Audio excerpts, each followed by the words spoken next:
ब्रह्मांड न्यूज मध्ये आपले प्रथमतः स्वागत आहे।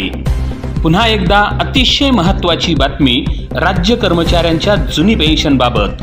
राज्य कर्मचाऱ्यांना जुनी पेन्शन योजना लागू करण्याचा शिक्षक आमदार किशोर दराडे यांच्या पुढाकाराने घेण्यात आलेल्या बैठकीत मुख्यमंत्र्यांकडून हिरवा कंदील।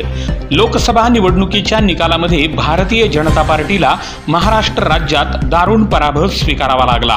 राज्यातील कांदा बाजारभाव, सोयाबीन बाजारभाव, त्याचबरोबर राज्यातील कर्मचाऱ्यांना जुनी पेन्शन योजना लागू करण्याच्या मुद्द्यावर भारतीय जनता पार्टीला अपयश मिळाले असल्याचे मान्य करण्यात आले आहे। यामुळे आता राज्य कर्मचाऱ्यांना जुनी पेन्शन योजना लागू करण्याच्या निर्णयाला मुख्यमंत्र्यांकडून हिरवा कंदील दाखवण्यात आला आहे। नुकतेच मुख्यमंत्री यांच्या अध्यक्षतेखाली बैठक संपन्न झाली आहे। या बैठकीमध्ये राज्यातील कर्मचाऱ्यांना जुनी पेन्शन योजना लागू करण्याच्या निर्णयाला हिरवा कंदील देण्यात आला आहे। याशिवाय शाळांच्या अनुदानाचा टप्पा वाढीचा निर्णय देखील आगामी अधिवेशनामध्ये मार्गी लावण्याचे आश्वासन देण्यात आले आहे। याशिवाय आश्रमशाळेच्या वेळामध्ये बदल करण्याबाबत निर्णय घेण्यात येईल। तसेच माध्यमिक शिक्षक सुधारित वेतन श्रेणी लागू करणे संदर्भात लवकरच निर्णय घेण्यात येईल। अशा प्रकारचे महत्त्वपूर्ण निर्णय या बैठकीमध्ये घेण्यात आले आहे। सदरची बैठक नाशिक विभागाचे शिक्षक आमदार माननीय किशोर दराडे यांच्या पुढाकाराने मुंबई येथे बैठक आयोजित करण्यात आली होती। जुनी पेन्शन योजना लागू करण्याचे आश्वासन। या बैठकीमध्ये किशोर दराडे यांनी शिक्षक कर्मचाऱ्यांच्या विविध प्रश्नांवर चर्चा केली। यावेळी शिक्षक आमदार किशोर दराडे सह मुख्याध्यापक संघ व TDF पदाधिकारी यांची प्रमुख उपस्थिती होती।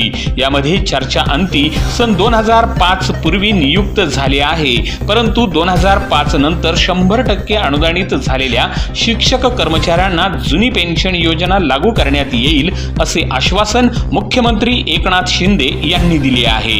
याशिवाय सुधारित राष्ट्रीय पेन्शन योजना म्हणजेच जुनी पेन्शन योजनाप्रमाणे लवकरच लागू करण्याचा निर्णय घेण्यात येईल असे आश्वासन देखील देण्यात आले आहे। याबाबत कमिटीची स्थापना करून शासन निर्णय लवकरच निर्गमित करण्यात येईल असे आश्वासन करण्यात आले आहे। याशिवाय 20% व 40% अनुदान घेणाऱ्या शाळा महाविद्यालयांसाठी टप्पावाढ नैसर्गिक पद्धतीने नियमितपणे देण्याचे मान्य केले आहे। या बैठकीमध्ये राज्यातील आदिवासी आश्रमशाळेतील शिक्षक या कर्मचाऱ्यांचा पगार 1 तारखेलाच निर्गमित करण्यात येईल। याशिवाय पुढील शैक्षणिक वर्षापासून शाळांच्या वेळा 11 ते 5 अशी करण्याची घोषणा देखील मुख्यमंत्र्यांनी या बैठकीदरम्यान केलेली आहे। धन्यवाद।